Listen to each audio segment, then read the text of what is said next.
मेरे पति का दोस्त रोज हमारे घर आता और आते ही मुझे घूरने लग जाता। किसी न किसी बहाने से आता और आते ही मुझे ताकना शुरू कर देता। एक दिन मैं किचन में खाना बना रही थी, तभी वह मेरे पीछे से आया और मेरा नाम अंजलि है। छोटे से गांव में ही पली बड़ी और हमारा सीधा साधा सा परिवार होने की वजह से मैं शहर के तौर तरीकों से बिल्कुल भी नहीं ढल पाई और शहर के रहन सहन से मैं बिल्कुल वाकिफ नहीं थी। आज तक सादा जीवन व्यतीत करती आ रही थी। मैं एकदम से शहर में कैसे एडजस्ट कर पाती। दरअसल मेरी शादी कुछ महीनों पहले दिनेश से हुई। दिनेश एक सरकारी नौकरी करते थे, जिसकी वजह से उनका पूरा परिवार उन्हीं के साथ शहर में रहता था।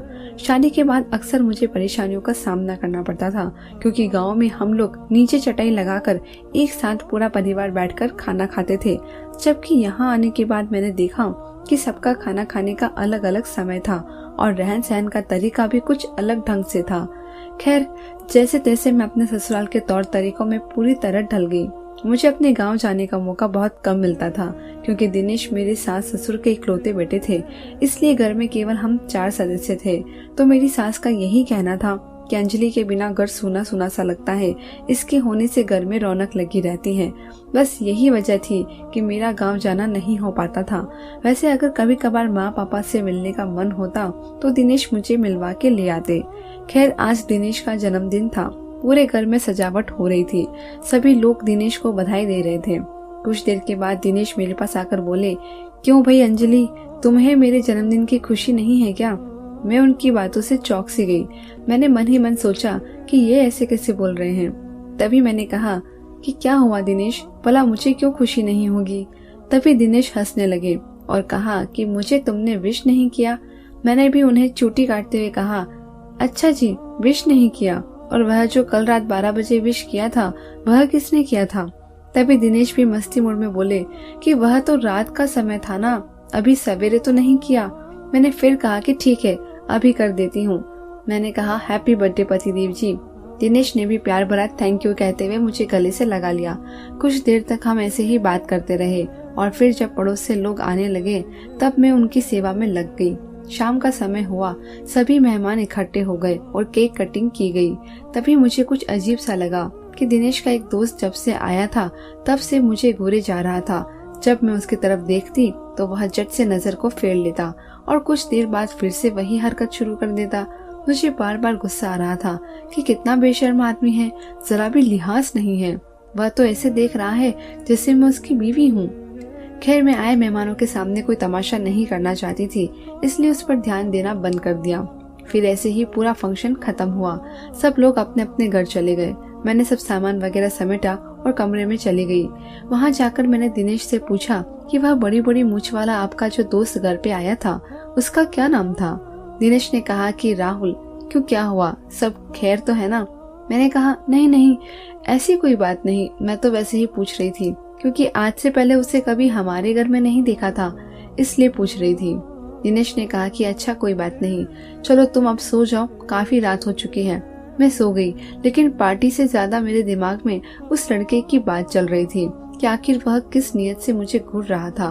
खैर, मुझे यह सब सोचते सोचते कब नींद आ गई कुछ पता ही नहीं चला। रात को देर से सोने की वजह से सुबह देर से आँख खुली।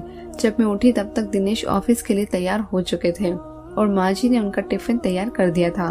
मैंने उठते ही कहा कि माँ जी, आपने क्यों परेशानी उठाई, मुझे उठा देते, मैं खाना तैयार कर देती। तभी मेरी सास कहने लगी, अरे नहीं अंजलि बेटा, तुम कल रात को देर से सोई थी और कल फंक्शन की वजह से सुबह से भाग दौड़ कर रही थी तो थक गई थी, इसलिए मैंने सोचा कि तुम्हें सोने देती हूँ। और वैसे भी रोटियां ही तो बनानी थी, इसमें कौन सा बड़ा काम है, यह तो मैं भी बना देती। मुझे बहुत अच्छा लगा कि इस घर में सभी हमेशा मुझे सही समझते थे। दरअसल मेरे ससुराल वाले बहुत ही खुले विचारों वाले थे और मुझे अपनी बेटी की तरह रखते थे। खैर, अब दिनेश भी ऑफिस चले गए और मेरी सास ससुर अपने कमरे में चले गए। अभी कुछ ही देर बाद राहुल घर पर आया। आकर मुझसे कहने लगा कि भाभी जी, दरअसल भैया अपनी फाइल घर पर ही भूल गए थे, तो मैं वही लेने आया हूँ, आप जरा ला देंगी? पहले तो मैं उसे देखकर डर गई, लेकिन फिर मैंने उसे फाइल ला दी। वह आज फिर से मुझे घूर रहा था। जब तक वह दरवाजे से बाहर नहीं निकल गया तब तक मुड़ मुड़ कर मुझे देखे जा रहा था। मैं बड़ी मुश्किल से तो कल रात वाली बात भूली थी, लेकिन आज फिर से वही हरकत होने की वजह से अब तो मेरा दिमाग भी खराब होने लगा था। मैंने विचार किया कि यह बातें दिनेश को बता दूं और मैं सोने चली गई, यह सोचकर कि आज रात को दिनेश के आते ही उनको यह बात बता दूंगी। साथ ही साथ मुझे बहुत डर लग रहा था कि पता नहीं दिनेश कैसा व्यवहार करेंगे। मुझे उन पर पूरा विश्वास था, साथ ही साथ वह खुले विचारों वाले भी थे, लेकिन कहीं न कहीं मेरे मन में डर भी था कि पता नहीं उनको यह बात सुनकर कैसा लगेगा। खैर कुछ देर बाद मैं अपने कमरे में चली गई। वहां जाकर मैं सोई ही थी कि मेरी सहेली नीता का फोन आ गया। बातों ही बातों में वो मुझे कहने लगी कि कुछ दिन पहले मेरे पति के दोस्त मेरे घर पर आए और घर पर कोई ना होने की वजह से वह मेरे साथ बदतमीजी करने लगे। मुझे बहुत डर लग रहा था, तभी मैं जैसे तैसे पीछा छुड़ाकर घर से बाहर भाग गई और पड़ोसी अंकल को बुला लाई। पड़ोसी अंकल ने मेरे पति को फोन किया और तुरंत घर बुलाया। घर पर आते ही मैंने अपने पति को पूरी बात बता डाली, लेकिन मेरे पति का स्वभाव बहुत ही गुस्सैल और खतरनाक था। उन्होंने मेरी बात नहीं समझी और मेरे पर ही दोष लगाने लगे। आखिर वह मुझे कहने लगे कि ऐसे कैसे हो सकता है, तुमने घर के अंदर उन्हें आने ही क्यों दिया, तुम्हारी खुद की नीयत सही नहीं थी, इसलिए तुमने उन लोगों को घर में घुसने दिया। मैंने उनको बहुत समझाने की कोशिश की कि वह लोग आपका बोलकर घर के अंदर आए थे, वह आने वाला है और उसने ही हमको बोला है कि तुम लोग घर पर चलो, लेकिन मेरे पति ने मेरी एक न सुनी और मेरे साथ बहुत ही झगड़ा किया।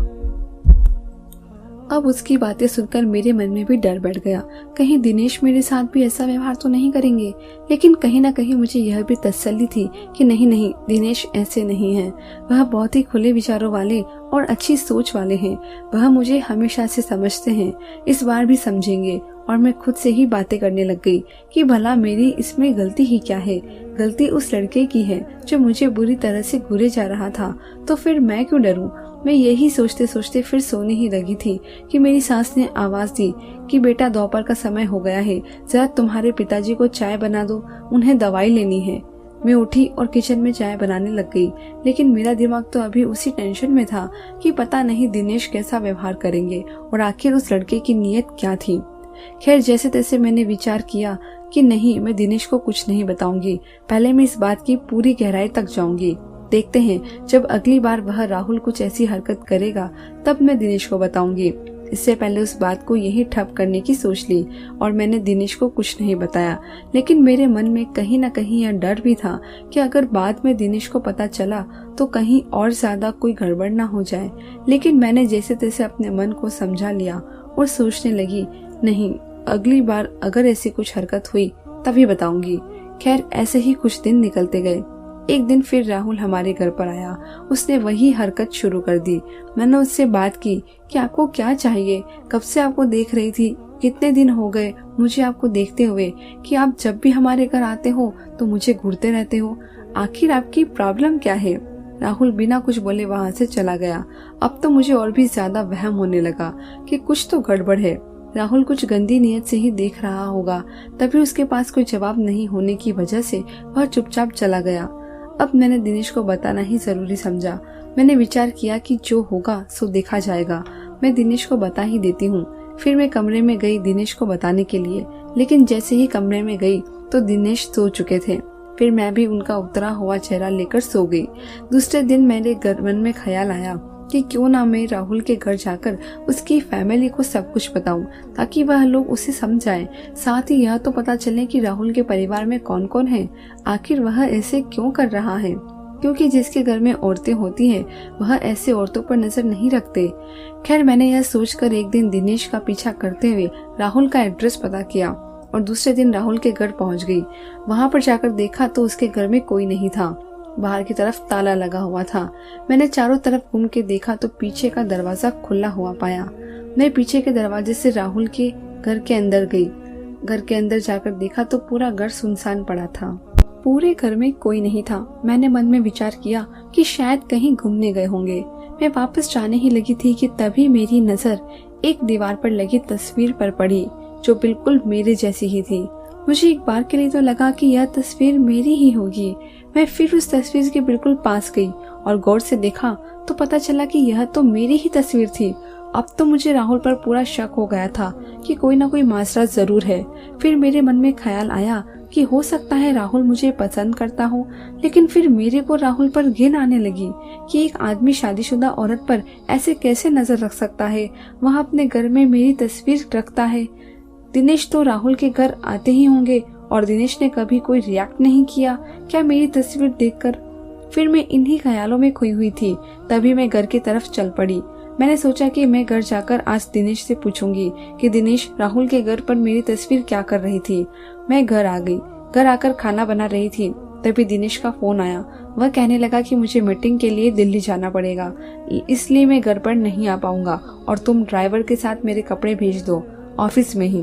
मैं 2 दिन बाद वापस आ जा पाऊंगा। मैंने दिनेश को फोन पर सब कुछ बताना जरूरी नहीं समझा। मैंने सोचा एक बार वह आ जाए मैं तभी उन्हें सब बताऊंगी। खैर मैंने ऐसे ही 2 दिन निकाले। आज दिनेश दिल्ली से वापस आने वाले थे, तभी मैं उनके लिए और माँ पिताजी के लिए खाना बना रही थी। कुछ देर बाद राहुल घर पर आया और वह मेरे पीछे आकर खड़ा हो गया। जैसे ही मैंने पीछे देखा तो उससे पाया। उसे देखते ही मैं बिल्कुल डर गई और चिल्लाने लगी। तभी उसने मेरे मुंह पर हाथ रखा और कहा, आप प्लीज चिल्लाइए मत, आप मुझे गलत समझ रही हैं। मैंने उसे धक्का दिया और कहा कि इसे तुम सही बता रहे हो, कितने दिनों से तुम मुझे घूरे जा रहे हो, मुझे गलत नियत से देखते हो और अभी मेरे पीछे आ गए। तुम्हें किसने हक दिया कि तुम हमारे घर में ऐसे हमारे किचन में घुसकर मेरे पीछे आकर खड़े हो जाओ। राहुल की आंखों में आंसू आ चुके थे। मुझे लगा कि उसे शायद अपनी गलती पर पश्चाताप है, लेकिन फिर भी वह बार बार यही बात दोहराता था कि मेरी कोई गलती नहीं है, आप गलत समझ रही हैं। तभी अचानक से दरवाजा खुलने की आवाज आती है और देखा तो वहाँ दिनेश थे और साथ ही माँ पिताजी भी थे। सास ससुर पास के पड़ोस के घर में सत्संग में गए हुए थे। तभी वह लोग राहुल को देखकर बोले, बेटा तुम यहाँ पर कैसे? तभी दिनेश ने कहा कि इसे मैंने ही भेजा था, मैं आने वाला था तो मैंने कहा कि आकर मुझे लैपटॉप ले जाएगा और ऑफिस का थोड़ा काम है वह कह कर देगा ताकि मैं 2 दिन की थकान उतार सकूं। मुझे थोड़ा अजीब सा लगा और मैंने झट से दिनेश और सब लोगों को बोल दिया कि बहुत दिनों से मैं इस पर गौर कर रही थी। यह दिनेश से कहा कि आपको और भी बताने वाली थी, लेकिन कभी बता नहीं पाई क्योंकि मौका ही नहीं मिला। परसों बता दी, लेकिन उससे पहले आप दिल्ली चले गए, इसलिए मैं आपके आने का इंतजार करने लगी। लेकिन आज सुबह मैं जब किचन में खाना बना रही थी तभी राहुल मेरे पीछे आकर खड़ा हो गया और कब से कह रहा था कि इसमें मेरी कोई गलती नहीं है। तभी दिनेश भी हंसने लगा और मुझे वहाँ सोफे पर बैठाकर कहने लगा कि अंजलि तुम खामखा घबरा रही हो, राहुल ऐसा लड़का नहीं है। मैंने झट दिनेश की बात को रोकते हुए कहा कि आप अभी भी इसी की तरफदारी कर रहे हैं, यह सब हो क्या रहा है? तभी दिनेश ने मुझे कहा कि दरअसल राहुल और इसकी बहन के माँ बाप उनके बचपन में ही गुजर गए थे। तभी से राहुल ने ही अपनी बहन का देखरेख किया और उसे पढ़ाया लिखाया, लेकिन पिछले 2 महीने से राहुल की बहन गायब हो गई थी। तभी से राहुल उसे ढूंढने का प्रयास कर रहा है, लेकिन वह नहीं मिल रही। उसकी शक्ल तुम्हारी जैसी मिलती है, इसलिए राहुल तुम्हारी शक्ल पर इतना ध्यान देता था। साथ में वह अपनी बहन की याद में तुमको देखता था। उसे बार बार यही लग रहा था कि कहीं तुम उसकी बहन तो नहीं हो। एक दिन इसने मुझसे ऑफिस में तुम्हारे बारे में पूछा भी था, तब मैंने इसे सारी बात बता दी कि तुम उसकी बहन नहीं हो, तुम तो अंजलि हो। लेकिन इसने कहा कि मुझे बहुत अच्छा लगता है क्योंकि अपनी बहन से बहुत प्यार करता था, इसलिए वह अपनी बहन को देखने की कमी तुम्हें देखकर पूरी कर लेता था, इसलिए घर पर आता था और हमेशा मेरी ही परमिशन लेके आता था। मैंने कहा कि उसके घर पर जो तस्वीर लगी है वह। तभी दिनेश बोला, हाँ वह तस्वीर तुम्हारी नहीं बल्कि इसकी बहन की है। अब मेरा सारा वहम निकल चुका था और मैंने दिनेश से कहा कि आपने मुझे पहले क्यों नहीं बताया। दिनेश ने कहा कि वह मेरे दिमाग से निकल गया होगा, मैंने इस चीज पर इतना ध्यान नहीं दिया था। अब राहुल मेरे सामने हाथ जोड़कर खड़ा हो गया और कहने लगा, बहन अगर तुम्हें मेरी वजह से कोई परेशानी उठानी पड़ी हो तो मुझे माफ कर दो। दरअसल मेरा कभी भी इरादा गलत नहीं था। अब मेरी आंखों से आंसू आ चुके थे। मैंने भी राहुल से माफी मांगी और कहने लगी कि मुझे माफ कर दो, मैंने जाने अनजाने में तुम पर क्या क्या शक किया। मैं हमेशा से ही तुम्हें गलत मानती आ रही थी। आप एक बार मुझे बोल देते कि आप किस नियत से मुझे देखते हो तो मैं कभी भी गलत नहीं समझती। फिर दिनेश बोले, अभी हो गया सो हो गया, अभी तुम भाई बहन ये रोना धोना बंद करो। मेरे सास ससुर ने राहुल से कहा कि जब कभी तुम्हें अपनी बहन की याद आए तो यहाँ चले आना और अपनी इस बहन से बातें कर लेना। खैर कुछ देर में मैं अपने कमरे में गई और अफसोस करने लगी कि इतने अच्छे इंसान को मैं गलत समझ बैठी। राहुल तो पहले से ही बेचारा हालातों का मारा था और ऊपर से मैंने भी उसे जलील कर दिया। खैर, अब अफसोस के अलावा मेरे पास बचा ही क्या था। धन्यवाद दोस्तों।